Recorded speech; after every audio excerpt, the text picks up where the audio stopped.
मेरे पास एक केस आया. She was just a young girl of around 14 years. She had met a boy who was around 22 years of age. He was a guitarist. बड़ा fancy सा लगा. दोनों में आपस में उसने बात करनी शुरू कर दी. ठीक है. सो नाउ यू नो सिर्फ शी इज 14 years old. और 14 year old लड़की जो है अपने ऊपर हैवी मेकअप कर रही है, हैवी लिपस्टिक्स लगा रही है, हर जगह तैयार होकर निकल रही है, बहुत सारे वो करे. मतलब she started behaving as if she is too matured. हमारे पास फादर आए इसी लड़की के. वो आगे कहते हैं जी मेरे घर से चोरी हो रही है, पैसे चोरी हो रहे हैं. पहले तो मैंने इसको इग्नोर किया. मुझे लगा मेड सर्वेंट्स इन्वॉल्व हैं, ये है वो है. 50,000 रुपए चोरी हुए, फिर 1 लाख रुपए चोरी हुए. अब मेरे जो है 5 लाख रुपए चोरी होगा. जहाँ पे वो पैकेट रखा हुआ था ना, वहां से कोई और चुरा नहीं सकता क्योंकि मेरे मेड सर्वेंट को पता ही नहीं है और मैं इतना छुपा के रखता हूँ. वो किसी ना किसी फैमिली मेम्बर को पता होगा.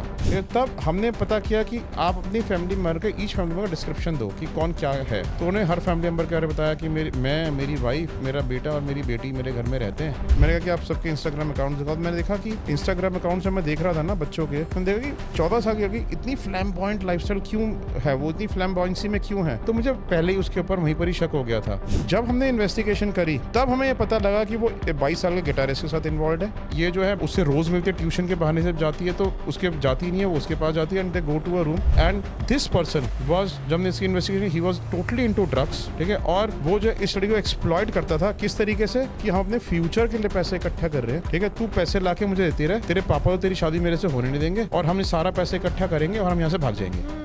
और इस बहाने से वो सारा पैसा ले जाके उसको दे देते. फिर जब वो पकड़ी गई, जब उसको कन्फ्रंटेशन करी तो मान गई कि हाँ मैंने दिए. उससे फिर पूछा कि बेटे तेरी कोई फोटोग्राफ वगैरह तो नहीं है. तो फिर रोते रोते उसने बोल दिया कि हाँ मेरी नेकेड फोटोग्राफ्स भेजी हुई उसके पास हैं. अब हमारे दिमाग में आया कि भाई इसकी तो फोटोग्राफ्स भी उससे रिकवर करनी पड़ेंगी, पैसा भी इतना सारा ले जा चुका है. ठीक है. तो मैं आपको एक ना वो बता रहा हूँ, आयरनी ऑफ इंडियन फैमिलीज. उसके फादर जो थे ना लड़की के, उसकी पिक्चर्स के बारे में बॉदर्ड नहीं थे, पैसे के बारे में बॉदर्ड थे कि उसे पैसा रिकवर करा दो उस लड़के से. मैं कह रहा हूँ कि उससे पिक्चर्स रिकवर करवाओ पहले. That is more important. He has your daughter's pictures. He was not even bothered. He was more bothered to recover money from him. 5 lakh चले गए उनके. वो 5 लाख तो नहीं चोरी हुए थे, 50 लाख ले चुका था. ये तो 5 लाख और 50,000 के इवेंट्स थे. वो ज्वेलरी भी धीरे धीरे करके ले जा चुकी थी, जो उनको बाद में पता चला कि ज्वेलरी भी कम है हमारी. और वो क्या करता था, कभी गोवा घूमने जा रहा है उस पैसे से, कहीं मस्ती करने जा रहा है, कभी कुछ कर रहा है, कभी कुछ कर रहा है. वो अपनी लाइफ एंजॉय कर रहा है. ये इन्वेस्टिगेशन से पता लग गया. ये इन्वेस्टिगेशन से चल गया. तो सर वो पैसे रिकवर हुए फिर जो उसको दे दिए थे? थोड़ा कुछ quantity of money was recovered. जब उसके ऊपर प्रेशर डाला,